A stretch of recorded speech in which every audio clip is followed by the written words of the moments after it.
les enjeux politico-sociaux et même sécuritaires au Congo-Kinshasa, un certain nombre de sujets que nous allons passer en revue dans un décryptage, pas l'émission décryptage, mais dans une lecture avec Passimbayo de passage à Kinshasa. L'homme, il est habitué à sa poussière et son froid de Lubumbashi, mais bon, de temps en temps Kinshasa, bienvenue encore, Caribou. Bien, Aksanti, c'est un plaisir de te trouver une année après. Hein. Ah voilà. Eh oui, on s'est vu depuis l'année passée. Depuis l'année passée. Passimbayo, vous êtes le président de la COPAP. COPAP qui est la colline du progrès social. Ouais. UDPS. Vous êtes une structure dans l'UDPS. Je ne parle pas de la décision finale. Donc vous êtes aussi tenté par... Nous sommes une structure auxiliaire au sein de l'UDPS. Rien d'autre que ça. Je crois que il ne faudra pas tourner en dérision le caractère existentiel de cette structure. Bon, je pensais, la décision finale, comment vous voyez ça? Bon, mais en tout cas, je n'ai pas une autre manière de voir cela que de vous parler de la COPAP, entre nous soit dit. Très bien. Nous commençons par ce que j'ai choisi. Le sujet, c'est d'abord l'ouragan qui a secoué votre parti. Le président national Haï a été donc exclu du parti, démis de ses fonctions et exclu. C'est pas une décision trop forte quand même. Comment on appelle la structure qui a pris la décision? La convention démocratique du parti. La commission de discipline, il me semble. Ah voilà. Bien, en fait, la seule et bonne manière... On ne peut pas faire partir quelqu'un de cette trempe. Non, la seule et bonne manière de répondre à cette question, c'est d'éviter de la rendre ab hominem.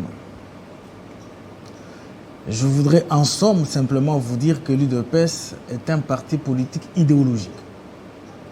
Ce n'est pas un parti politique paroissial. Par toute voie de conséquence, la seule et bonne manière de comprendre ce qui se passe dans une formation politique idéologique qui est en outre un parti politique de masse, c'est de comprendre qu'il faut cheminer les choses à la lumière des idéaux, à la lumière de la doctrine. Voilà la seule manière pour moi de donner la réponse sans me jeter dans des considérations ab hominem. Je vous demanderai de passer outre. Je ne suis pas obligé. Je dis, je vous demanderai de passer outre. Je ne suis pas obligé, mais je reviens quand même, avant de boucler, de fermer la parenthèse. Est-ce que le parti n'avait pas intérêt à former ce qu'on appelle un think tank pour alimenter la cour du chef, parce que le chef est issu du parti? Déjà, commencer à envoyer beaucoup de gens, par exemple, à l'armée, service de renseignement, parce que vous avez appris à aimer le Congo par justement les sphinx, le nationalisme, et au lieu de vous entre-déchirer, les uns retrouvent redécouvrent ou découvrent les beefsteaks, les choucroutes et les moustèques, les autres continuent à être sous les bois. Et du coup, ça crée des frustrations. Est-ce que vous ne pouvez pas réfléchir au sein du parti pour être une force quand même en faveur du chef et du pays? Bien, il y a des choses qui ne se disent pas ici quand vous parlez de formation, domaine de sécurité, etc. etc. C'est des choses qu'on ne peut pas étaler sur un plateau de télévision. Mais je tiens à vous signaler que depuis que l'UDPS existe, elle n'a cessé d'envoyer ses militants en formation. Moi-même qui vous parle, en 2003, j'ai fait partie de ceux qui avaient été envoyés en formation à l'Institut international de démocratie pour le compte de l'UDPS. Donc, je possède un diplôme en démocratie et en organisation de marche pacifique au nom de l'UDPS. Donc, il ne faudra pas que... Mais pendant 32 ans ou 36 ans, le Sphinx, avec tous il ceux y a qui des ont mené domaines la lutte, scientifiques, il y a des domaines scientifiques qui ont n'avait pas existé. fait les études de la marche pacifique. S'il vous plaît, il y a des domaines scientifiques qui ont existé il y a de cela 10 ans, il y a de cela 15 ans, 20 ans, mais vous parlez de 37 ans. Donc il y a des choses qui n'ont pas existé en 1982. Déjà en 82, le droit de l'homme n'a pas existé dans notre pays. Il aurait fallu démocratisation pour que l'on essaye d'une manière ou d'une autre les premiers balbutiements de droits de l'homme. Bref, le seul souhait que j'ai ici au nom de la COPOP, c'est de dire que dans la configuration actuelle du parti, il est important que nous puissions aller à un conclave. Ce conclave sera un congrès ou conclave? Non, mais écoutez, je parle bien du conclave. Le congrès est un domaine statutaire. Mais le conclave est une question politique qui appelle à tous les enfants de l'UDPS, effectivement, syndiqués, organisés, certains qui sont dans la charpente administrative du parti. Je précise ici, il s'agit là d'un parti désormais qui est sous la conduite du directoire, c'est-à-dire vous avez la commission électorale Chabani de côté, vous avez CDP, et puis vous avez l'exécutif du parti. Alors, à cela, on essaie d'associer les structures qui ont constitué... C'est transitoire. Voilà, c'est là que j'ai dit. Je ne parle pas du transitoire. J'ai dit c'est un travail de lecture, appréciation critique qui sera fait. Voilà. Au nom de cette autocritique, il y a des choses que nous allons réchelonner, que nous allons essayer de réorienter, qui vont évidemment nous permettre, pendant ce moment que vous appelez transitoire, de gérer les choses en toute acuité. Effectivement, il ne peut pas y avoir un congrès sans que l'on ait assis ces choses-là. C'est d'une importance capitale, puisque passer directement au congrès, nous courons le risque de faire, je ne dis pas que nous le ferons, mais nous courons le risque de faire un crash organisationnel. Donc, de toute évidence, tous les enfants du parti doivent comprendre qu'il est temps d'aller à un conclave pour essayer de réorienter, de faire l'autocritique, de faire pourquoi pas la lecture, appréciation critique. Question pour nous de bien préparer ce dont vous parlez. Voilà, je boucle un peu ce sujet avec cette question. L'ex-maître nageur était un poids lourd au sein de l'Union sacrée de la nation, justement. Est-ce que ça va appeler à la réconfiguration de l'Union sacrée? Dernière préoccupation sur ce sujet précis. Au sein du parti, il y a des gens qui incarnent l'esprit du Sphinx. Ils sont très nombreux à travers le pays. Alors, vous voyez, Chabani, véritable Sango, Wakwenda ou bien Wakenda, donc je m'excuse si j'ai mal prononcé le nom, et Kabouya, voilà, qui est connu de tous pour son approche. Est-ce qu'un Fabien Moutambe, un Coco Mounongo, un Passimbayo, un Paul Chilumbu, Chilumbaye, est-ce que ça ne peut pas prendre la tête du parti quand même? Non, c'est là que j'ai dit, mais vous dites des choses qui sont simplement réservées au travail du Congrès. Et surtout que vous parlez des individus. Je vous ai dit que j'évite d'aborder la question comme dans un débat ab hominem. Mais je vous ai dit ici que selon la charpente administrative du parti dans le contexte actuel, le parti est dirigé par un triumvirat. Doit être dirigé par un triumvirat. C'est-à-dire que le nom des individus dont vous parlez fait partie effectivement de ces éléments qui doivent être pris en compte dans le conclave. Donc les questions que vous soulevez là appellent effectivement à être traitées dans ce conclave-là, puisqu'elles sont purement et simplement politiques. Voilà. Et puis, je vous ai dit tout à l'heure qu'en dehors Union sacrée, est-ce qu'on va vers une nouvelle configuration? Mais le droit administratif a une phrase importante qui dit que la nature a peur du vide. C'est dire que, au nom de toute l'épistémologie à propos, voici la réponse. J'ai dit qu'il y a des choses que nous ne pouvons pas escamoter, qui nous collent à la peau. Nous sommes un parti politique au bout de 37 ans. Nous avons eu un couronnement. Et le couronnement, c'est Félix Tshisekedi. Par toute fois de conséquences, le conclave s'impose pour essayer de savoir joindre effectivement l'utile à l'agréable. Bon, voilà, vous avez évité l'autre sous-question, mais on avance tout de même. Directoire, on se souvient que ce parti, à ses débuts, le directoire, c'était aussi les 4 zones linguistiques qui jouaient beaucoup dedans. C'est une parenthèse. Oui, mais ici, il s'agit d'une question du directoire dans la configuration des statuts de 2010. Et voilà. Nous abordons l'autre sujet, c'est l'Union africaine. Bien, alors il faut dire que... Est-ce que nous avons un bilan? Oui, j'ai dit alors un bilan positif, puisque moi-même, j'avais à un moment donné de l'histoire peur. Lorsque Félix Tshisekedi accède aux fonctions de président de l'Union africaine, j'ai vu des dossiers historiques. Il y a même des dossiers qui ont existé avant notre maternité, mais Félix Tshisekedi les a trouvés dans le buffet de l'Union africaine et qu'il s'était donc obligé de pouvoir le traiter.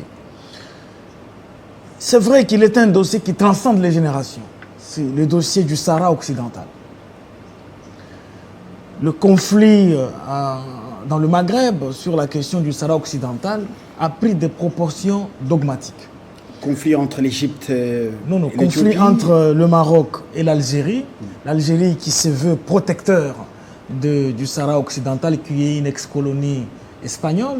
Il y a en même temps le Maroc qui se veut être, qui se réclame être propriétaire d'une portion importante du Sahara occidental, avec le soutien des pays comme Israël, alors qu'Israël fait partie des États alliés, partenaires alliés du régime de Félix Tshisekedi. Vous avez vu Donald Trump signer un document à la Maison-Blanche favorable au Royaume du Maroc. Alors, sur le plan des enjeux internationaux, voir un Félix Tshisekedi dirigeant un pays qui est né aussi au centre des enjeux en 1885 à la conférence de Berlin, se retrouver en train de traiter cette question, écoutez, c'était une subtilité qu'il fallait gérer comme telle. Mais le Maroc est revenu. Attendez, je n'ai pas fini. Comment a-t-il résolu ce problème? C'est pour éviter que je sois mal interprété au dehors. Oui. J'ai dit, ce dossier, il est transcendantal. Pourquoi? Puisque l'entrée en ligne de compte des affrontements de puissance là-dedans, aujourd'hui, je vous dis que l'Algérie ne jure que par libérer le Sahara occidental, et que dans l'entretemps, les partenaires traditionnels de la RDC, l'Israël et les États-Unis, ont déjà apporté soutien, je dis bien documenté même, au Sahara occidental. Je me suis dit cette question serait délicate pour Félix Tshisekedi. Mais en dehors de cette question, le reste, c'est positif, je t'explique. Le président de la République trouve un conflit sur le barrage de la Renaissance qui a opposé l'Éthiopie, le Soudan et l'Égypte. Et l'Égypte, vous êtes sans savoir que dans les études des civilisations égyptiennes, on vous a dit que l'Égypte est un don du Nil. Voilà que ce don du Nil fait pression à l'Éthiopie en disant, avec votre barrage de la Renaissance, aussitôt qu'une goutte d'eau coulerait, moi je frappe l'Éthiopie. Et il s'agit d'un Félix Tshisekedi qui reçoit ce dossier. Pendant qu'il accédait au pouvoir, des citoyens congolais ont été en formation en 3 bataillons en Égypte. Nous avons reçu un soutien d'armement de l'Égypte. Alors je m'étais dit que Félix serait l'une des sources du Nil. Voilà. Alors, en dehors de tout ça, Félix Tshisekedi a réussi à apporter de l'ataraxie entre ces 3 pays. Alors, sur cette question, j'ai dit bravo. Ça, il s'agit de conflits entre Africains. Mais il a résolu quel problème? Il a résolu le problème qui opposait ces 3 pays, comme je viens de l'expliquer. Vous les avez vus faire la ronde de Kinshasa. Eux-mêmes ont déclaré aux sorties de la cité de l'OUA que le président Félix Tshisekedi vient d'apporter une ataraxie à propos de cette question. Mais il y a bien d'autres questions, je t'informe. Justement, on évolue. On est en train d'évoluer. On évolue ensemble. Je suis en énumératif. Ce n'est pas une prédication. Ouais. Si la diplomatie a joué à Addis Abeba, pour que le pouvoir Addis Abeba soit sauvé de la rébellion qui était déjà aux portes de la capitale. Mais par contre, au Soudan, il y a eu un coup d'État, il y a eu un coup d'État au Burkina, il y a eu un coup d'État donc au Mali, en Guinée-Conakry, aussi.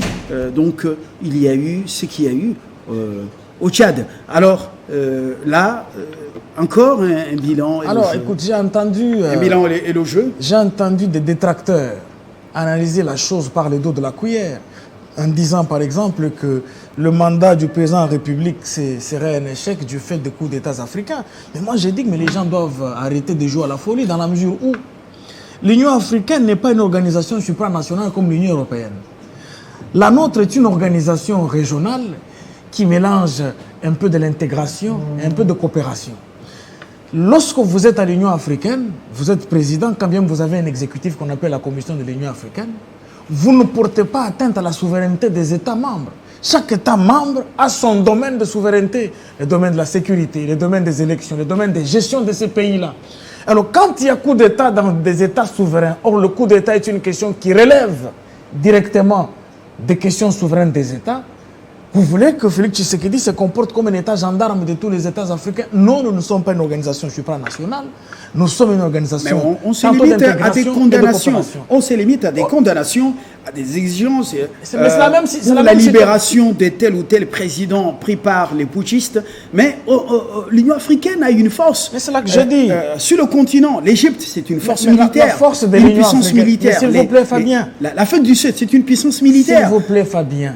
Pourquoi on ne fait pas intervenir la force? Je ne veux pas que vous suiviez le pas du détracteur. Non, moi je fais mon boulot. Tout à fait, écoutez, je dis ceci, que toutes les forces que vous énumérez là, avant d'être les forces africaines, sont a priori des forces nationales des États membres. Ce sont des forces militaires souveraines. C'est-à-dire à chaque pays, d'abord sa sécurité. Il n'y a qu'en cas de besoin, quand on peut peut-être chercher à appliquer le chapitre 7, ou la sécurité en fait, chapitre 8 sur la décentralisation de la paix dans le monde, les États peuvent venir à la rescousse des uns comme des autres, comme ça s'est fait dans le Sahel contre l'État islamique. Mais quant à dire que c'est l'Union africaine qui doit couvrir des questions de souveraineté des États, c'est un mensonge, on se fout le doigt dans l'œil. Donc l'Union africaine est une caisse de résonance. Écoutez, l'Union africaine n'est pas non plus une caisse de résonance, c'est une organisation qui mélange l'intégration et la coopération. Voilà la réponse qu'il faut donner. Et voilà, votre... Alors, je voudrais finir un peu l'énumération. Tout en tenant compte... J'ai dit que c'est sous Félix Tshisekedi que l'on a commencé à restituer des œuvres d'art pillées lors de la colonisation. Même la RDC a été programmée à propos. Il y a des choses que toi et moi avons vues au musée universel des Tervuren qui vont retourner aussi chez nous. C'est sous Félix Tshisekedi que nous avons deux agences, l'une sur la jeunesse et l'autre sur la culture. C'est sous Félix Tshisekedi que dans les grands concerts des nations, comme dans COP26, comme dans le G7, dans le G27, le président de l'Union africaine a été invité. Ce qui est beau, c'est que pendant qu'il a mené son agenda africain, là-dedans, ou additivement, il a porté aussi l'agenda qui concernait la RDC. Voilà pourquoi, sur toutes ces questions, nous avons suffisamment avancé. Pour bien des choses, nous sommes en train d'attendre les exécutions. Déjà, les missions diplomatiques de tous ces concerts des nations, vous les avez vus faire la ronde de Kinshasa. Je ne veux pas oublier que sur le plan du personnel, encore une fois dans l'histoire, que des Congolais se retrouvent en train de travailler à l'Union africaine, non seulement à l'Union africaine, à d'autres organisations. Simplement pourquoi? Puisqu'il aurait fallu un Félix Tshisekedi qui a su joindre l'utile à l'agréable. Alors, en son temps, voilà, les anciens dirigeants sud-africains avaient beaucoup pesé pour l'avènement d'Nkosi Zuma à la tête de la commission de l'Union africaine. Feu Idriss Déby Itno, lors de son passage à la présidence, a aussi beaucoup pesé avant de partir pour la désignation de Moussa Faki à la tête de la Commission de l'Union africaine. Kagame, voilà, champion de ce qu'on a appelé des réformes, a aussi beaucoup joué pour l'avènement à la vice-présidence de la Commission de l'Union africaine d'une Rwandaise. Et nous... quelle carte va-t-on jouer? On a raté au niveau de la SADC. On n'a pas réussi à faire placer à propos de la SADC. Le professeur, comment on l'appelle encore, le nom va venir. On n'a pas réussi à entrer au Conseil de sécurité des Nations Unies comme membre non permanent. Et quelle est la carte qu'on va jouer en 2022? On n'a pas réussi. Nous avons fini par négocier la chose. Nous avons laissé la place au Gabon et que l'année qui va suivre, c'est nous qui prendrons place. Par rapport à la SADC, effectivement, notre target était de prendre... Professeur Mukele. Voilà, il fallait prendre la tête, disons, le poste titulaire. Mais ce qu'on ne dit pas aux gens, c'est qu'en second lieu, c'est un Congolais qui est là. Donc moi, je ne vois pas pourquoi, quand on perd la première place et qu'on occupe la deuxième, on veut taire la deuxième et que l'on fasse l'apologie de la première place que l'on a perdue. C'est un discours injuste. Alors, il est président en exercice de la CEAC, la Communauté économique des États de l'Afrique centrale. L'année prochaine, président en exercice de la SADC, parce que c'est lui le premier vice-président, à ce que je sache. Et puis, voilà. Mais il vient d'être placé comme rapporteur du bureau de la présidence actuelle. Nous venons de l'apprendre. Rapporteur, la RDC est rapporteur. On reste dans le bureau pour 2022. Quel est le non-dit? Les puissances outre-Atlantique veulent bien que la RDC reste là pour un droit de regard. Mais nous devons en être fiers. Pourquoi? Puisque nous sommes la gâchette de l'Afrique, disait Frantz Fanon, que l'Afrique a la forme d'un revolver dont la gâchette se trouve au Zaïre. Il ne faut même pas vous en inquiéter. Le président sortant devient rapporteur dans le même bureau. Qu'est-ce que le c'est vous qui voyez ça, qui voyez ça comme dans une espèce de présidence d'une entreprise, dans une espèce de présidence d'une organisation structurelle. Nous analysons. Oui. Il s'agit là des concerts des nations. Il s'agit là d'une organisation internationale à caractère régional. Et donc, quand on parle du bureau, il s'agit d'abord du bureau réservé à la RDC. C'est-à-dire qu'il s'agit de l'État congolais qui est comme rapporteur et qui enverra, heureusement que l'équipe d'Ndaïwe, les IEM... on ne prend pas un rapporteur qui n'est pas président de la République. C'est Tshisekedi qui est le rapporteur. Vous voyez l'individu Tshisekedi, là-bas le débat n'est pas abominable. Là-bas le débat est étatique. Il s'agit des institutions, mécanismes et des institutions organes. Donc il s'agit d'un poste réservé à la RDC. À nous de le gérer comme nous le voulons. On peut prendre Lumbala, il va représenter la RDC chaque fois que les besoins se fait sentir dans le cadre de ce rapport. Vous avez parlé de la CAC. Mais écoute, pour la CAC, Félix Tshisekedi est un autre talon d'Achille. Je vous rappelle que lors de la COP 26, après que l'on ait accepté pour des raisons de résoudre cette question de dérèglement climatique, mais Félix Tshisekedi a invité ses pairs de la cuvette centrale pour leur dire, mais écoutez, en dehors du fait que nous avons 60% de forêt équatoriale, le reste est partagé entre les États, il est grand temps que nous puissions avoir une enveloppe en défense de 10 milliards. Et quand il s'agit de 10 milliards qui vont en être bénéficiaires, eh bien, je vous informe que c'est en majorité les pays membres de la CEAC. Et donc, Félix Tshisekedi, là-dedans, en dehors du fait qu'il venait de régler les factures des arriérés que nous avons pendant plus de 18 ans dans ces organisations-là, je voudrais dire qu'il a compris qu'il fallait remettre ce pays sous l'orbite. Justement, voilà. Il a passé le témoin, mais il reste au sein du bureau de la commission, plutôt de la présidence de l'Union africaine. Et là, c'est une affaire des chefs de l'État, donc des chefs d'État, et il sera là encore porte-voix de cette présidence en termes de redevabilité. C'est ce qui prouve que son bilan, puisque le bilan à l'Union africaine, puisque écoutez, en matière de droit international, les résultats sont beaucoup plus abstraits que physiques. Donc ce qui prouve à suffisance que le président Félix Tshisekedi a fait un mandat positif, si on admet qu'il redevienne comme sentinelle, mais écoutez, bravo à la RDC. Alors, on boucle justement, il est nommé champion, sous les acclamations champion de la lutte contre les violences faites aux femmes et à la jeune fille, et surtout de ce qu'on appelle entre guillemets masculinité positive. On n'entre pas dans les détails. Alors on reste dans le factuel. Nous allons boucler cette interview par les massacres en Ituri, alors que l'armée est là, la police, alors que la MONUSCO est là, ou la force de l'ONU, alors que les Ougandais sont là, à Kinshasa. Est-ce que vous avez l'impression que les warriors sont dans une gestion anticipative? Non, mais écoute, je ne vois pas pourquoi c'est devenu aussitôt un problème de warriors. Sauf si on est aux antipodes ou on se veut être aux antipodes des warriors. Mon cher ami, pour y avoir été, la seule question qui me retentit tous les jours de la vie et qui taraude mon esprit, comment est-ce possible qu'un Congolais qui serait Hema, qui serait Lendo, qui serait Nande, etc., etc. Mais lui, il bouffe l'argent des ennemis de la République, endoctrinés ou pas, mais il vient, il sème la mort chez ses frères congolais, puis il filme avec son téléphone et il publie en disant que l'état des sièges a échoué. Vous pensez vraiment que ça pourra être une fierté pour nous? Donc c'est un Lumbala comme toi qui prend les armes et qui crée un massacre. C'est là que j'ai dit, ce comportement de lâcheté, ce comportement devenu désormais dogmatique avec cet État islamique qui a réussi à endoctriner certains de nos frères qui ont vendu leurs âmes au diable, ne peut en aucun cas constituer un motif de la mise à fin de l'état des sièges. Pourquoi?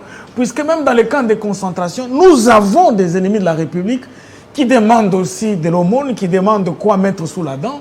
Et puis, lorsque la nuit tombe, c'est eux qui sortent leur couteau ça et là. Quel camp de concentration? Ce que j'appelle camp de concentration, ce sont des camps de déplacés, de sinistrés, etc., etc. Donc c'est pour vous dire que devant cette situation, nous allons continuer. Nous avons déjà fait l'essentiel. Il ne nous reste que, pendant que je vous parle, entre 7 et 8% de la situation d'insécurité à l'Est. Est-ce que nous pouvons nous désengager puisque on a tué nos frères et qu'on s'est dit directement il faut lever l'état des sièges? Non. Nous disons que le grand combat est celui de la mise à fin et de la stabilisation de la chose. Aux députés qui sont au regret de voir qu'ils ne sont pas en train de siéger, députés provinciaux et autorités locales, et qu'ils veulent à tout prix rentrer en activité de la chose, nous leur disons, ici, quand il s'agit de la question de l'écoulement de sang, le sang est extra-patrimonial, nous leur disons de patienter. Ils savent quels sont les petits avantages dans lesquels ils sont placés en attendant la fin de l'état des sièges. Au finish, nous parlerons un même langage. Et donc, je suis au regret. Et il est vrai qu'on ne peut pas non plus continuer à aller de deuil national en deuil national. Mais j'ai dit tout de suite que je suis au regret, puisque pendant ce mois, nous avons enregistré beaucoup de morts chez nous, par Matadi Kibala, par les accidents de circulation. En tout cas, pensée pieuse à tous ces compatriotes qui sont victimes d'une manière ou d'une autre. Passim, je vous remercie. Je rappelle que M. Mbayo est le président de la COPAP. C'est la colline du progrès social, une structure de l'UDPS. Merci d'avoir été de notre bon retour à Lubumbashi. Bien, merci. C'est moi qui vous remercie et je vous témoigne tous les sentiments patriotiques. Merci beaucoup. À très bientôt.